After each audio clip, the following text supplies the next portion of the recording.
Hey, what's up, YouTube? Welcome back to Training Journal. This is episode 2, season 2. And doing a little thought about kind of what I want to present to you guys and the things I want to talk about. There is a whole lot of channels out there and a whole lot of resources about shooting, about training, from people a lot more well versed than me. Again, I'm an up and coming shooter. I'm grinding my way to GM. So what I think I'm going to present to you is just kind of the little things I came up with along the way. Just shortcuts. Again, there's a thousand different videos by more reputable people about the training methodology. I'm figuring it out for myself. So in that vein, I think I'm going to talk to you this episode about training materials, and that can be a lot of things. Training materials. My last episode was on those dry fire cards, and that's a type of training material. Shot timers are training material. Hell, you can classify the gun and ammo as training material. I'm going to define training material as any material outside your equipment, your kit, that's going to aid you in your progression, that's going to aid you in training. I'm not going to go make an in-depth list of everything you can use for training materials. Rather, I'm just going to show you kind of what I put up recently.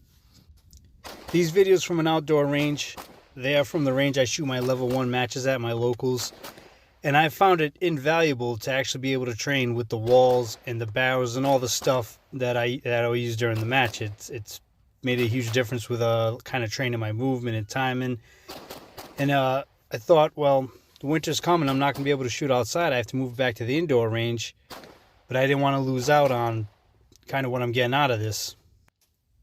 So I headed to Home Depot, picked up some PVC pipe, a couple elbow joints, some snow fence, and I came up with this.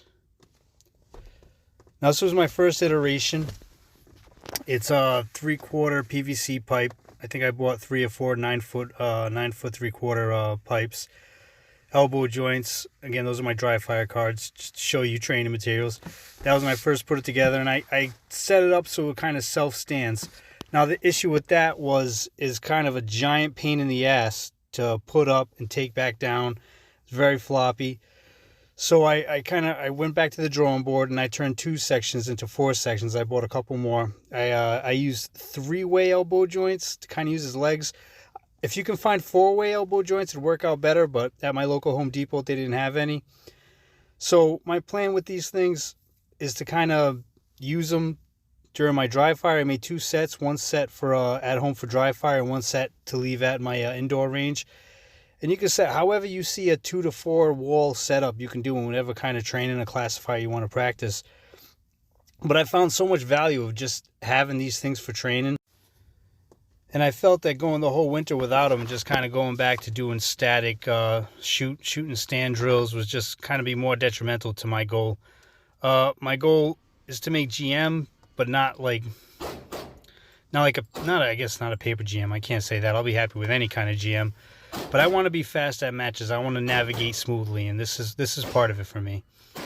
So to get into the actual logistics of, and for the video, if you're gonna complain about I'm not wearing iPro, my kid took him out of the bag that day. If that's what you're gonna complain about after watching this video, I've been through 2 deployments, Iraq and Afghanistan, and I still have my eyes, arms, and ears, so I think I'm gonna survive the basement. Anyways.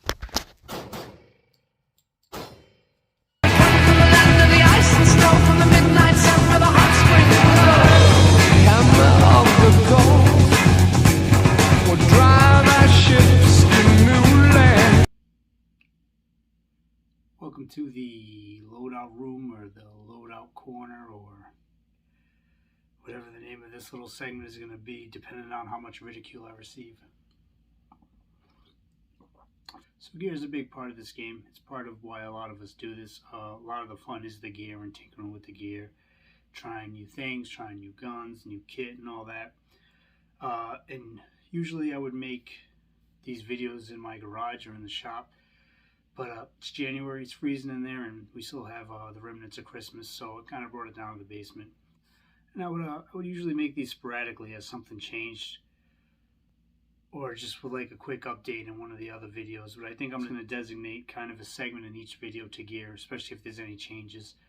And there's been changes since the last time we spoke about gear. And that's pretty much what we're going to go through. So first up, we're going to talk about Lucille. Every firearm has been cleared and rendered safe. No new updates with Lucille. She's still kind of running the same way the last time we spoke about her. She got the PT steel grip on her, the SRO, 40, 11-pound recoil spring. Not doing too shabby. She's kind of my first foray into open and my first foray into 2011s. It is ported. That's why I run her in open. But she's running okay. She runs between 155 and 165 grain the best. Anything lighter than that, I run into issues with cycling, especially if my grip affects the slide at all. New update. If you guys remember Meredith, she's a little different from the last time you seen her, because now Meredith has the 3-port comp. She's in full open mode. So this next season coming, I'm going full open with her. So for training, I have a bunch of 115 grain. And I'm kind of hoping that USPSA drops the power factor so I can just buy plus P and run plus P. But like you guys know, I'm not reloading, so I've been going over different options with friends I know to make a major power factor load. But I'll see how that goes. Part of me is kind of curious about running open minor to kind of force myself to be just to be more accurate. I'm hitting with so this past season was a great season. I made a lot of headway towards my goal. I shot great. I came up in top 10 and top 5 in a lot of my local matches, and it was really a great season. But I was shooting 40 between Meredith when she was in her 40 configuration and Lucille, and no matter how good you control the recoil, 40 is still a different round than 9. So sometimes, especially when I sped up, my hits would get a little sloppy. So I'm running 9 again, and I'm thinking maybe I run a season in open minor just to kind of like force myself to drive to the A. It's something I'm playing with. I mean, my overall goal is to make it to Grandmaster. I'm not going to be winning nationals anytime soon or get invited to the World Shoot, and I have as much time as I want to dedicate to the sport, so I'm not in any rush to kind of bolo to GM. So I thought I might give that a shot next season. I'm playing with it again. If miraculously, Trevor Carter and Atlas get their way and they drop the power factor and I can just buy plus P ammo, then I'll do that. But we'll see. Again, I have options too. I mean, I can get into loading. I can invest all that money and get into loading, which still, right now with the ammo, I want to say ammo shortage or crisis, but with the state of ammo, it's still kind of untenable to get into it because nobody can find primers anyways, but you can still find plenty of factory ammo. So that's where I kind of am with that. But I like open. I like the guns. I like the way they shoot. I mean, I love tinkering with the gear and the recoil springs and figuring all that stuff out. And I like going as fast as possible. I mean, not that in the future I won't dabble. I've always kind of wanted to do a kind of single stack a little bit. But that's for the future. Until I conquer my goals for open, and I'll worry about the other stuff. So that's how we're running. She Meredith, 3-port comp, back to 9mm. She's running like a top of the 115 grain. Anything lighter than 115 grain, I start to run into cycling issues. So 115 and up.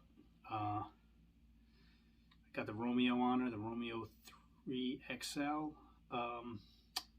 That's pretty much it. Other than that, we have a new addition to the family, and I'd like to introduce you to Mallory. Now, you might have seen her in some of the footage coming up. I didn't intend to go buy a new open gun, but I just kind of ran across her, and I saw her in the gun store, and I made a ridiculous offer because she was on consignment. It was $1,000 off the asking price, and the gentleman at the gun store got back to me, and the offer was accepted. So I said, "Well, let me go buy another open gun." And yeah, again, I wasn't planning on buying another open gun. I wasn't scheduled to, but I kind of couldn't say no at that point.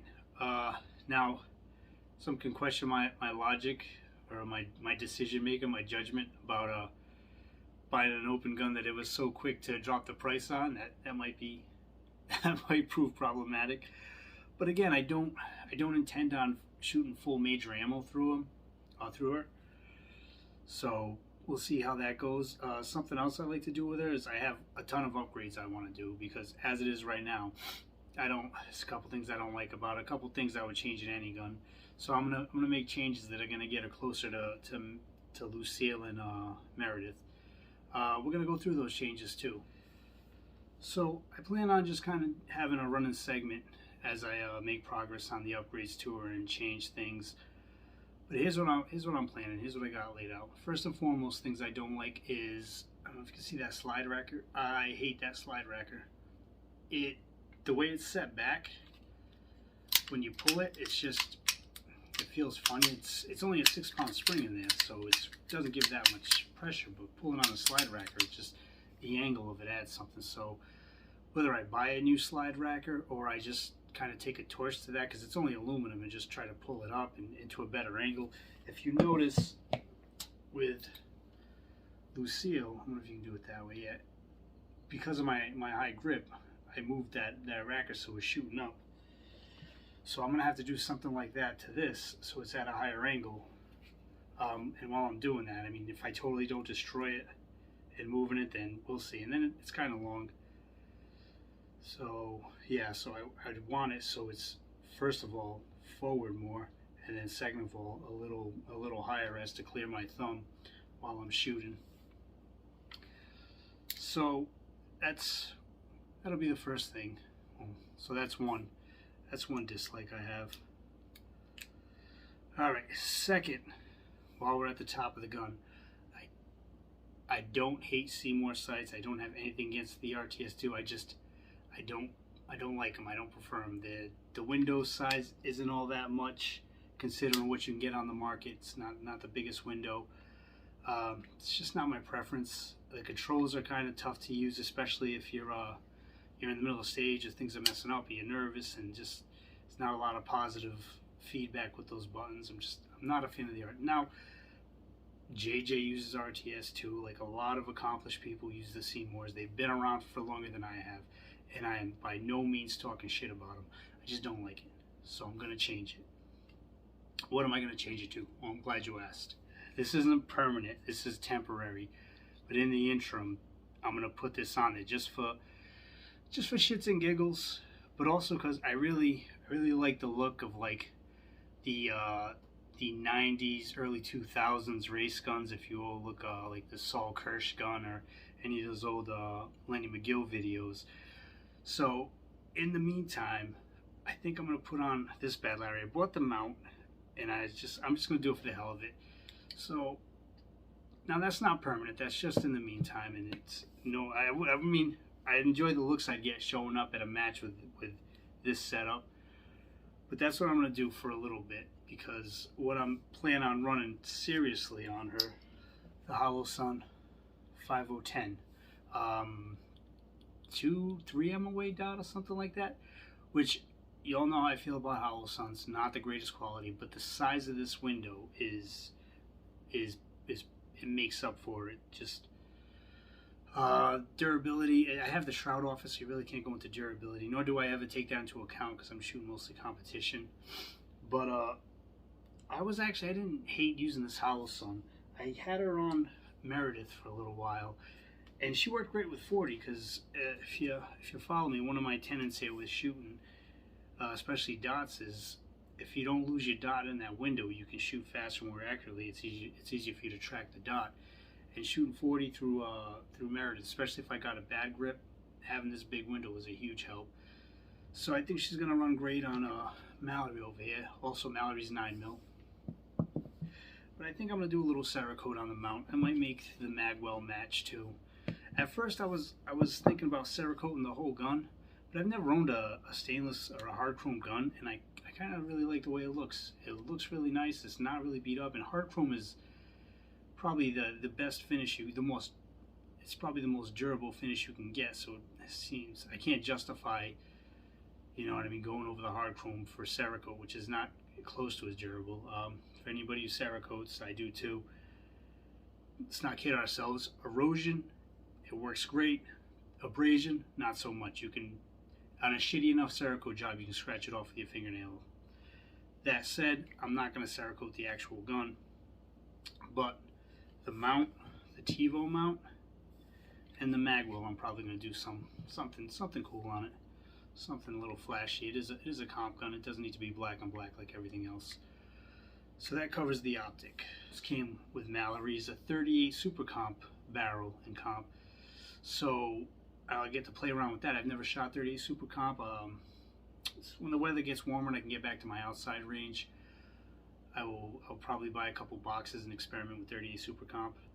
But that's pretty cool. Included in the very, very generous price. Again, I should probably be worried about that, but I've never been known for making the best decisions, so why stop now? It's got me this far. The Dawson, can't see it. I put it on. They got one on Lucille and Mallory, but it's just the extended mag release button that goes right there, screws right in. And also, I bought a lighter spring, a lighter mag release spring to go in there. Just like again, Meredith and Lucille, they both have the Dawson light mag release springs.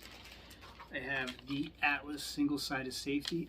Because of my grip, I am not a fan of the ambi safeties. It does get in my way getting the grip. I do often with this knuckle knock the safety out.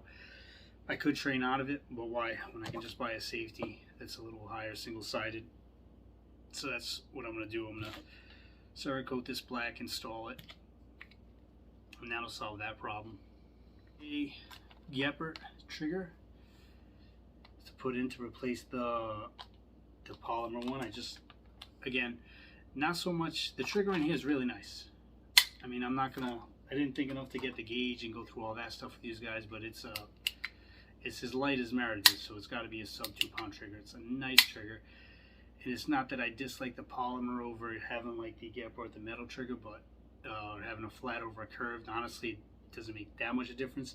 It's more that it's the same style trigger I'm running in my other guns, so I kind of want everything to feel the same across the board, especially like the big tactile, like the trigger and the mag release, things of that nature. And what I don't have yet, but I'm going to get, is the PT steel grip, the Evo, just like Lucille has. So ostensibly, except for a little bit of a weight difference, I want her to feel just like Lucille in the hand. So that's pretty much it. That's it for Gear Corner. That's all I got. I'm going to return you to your regularly scheduled program.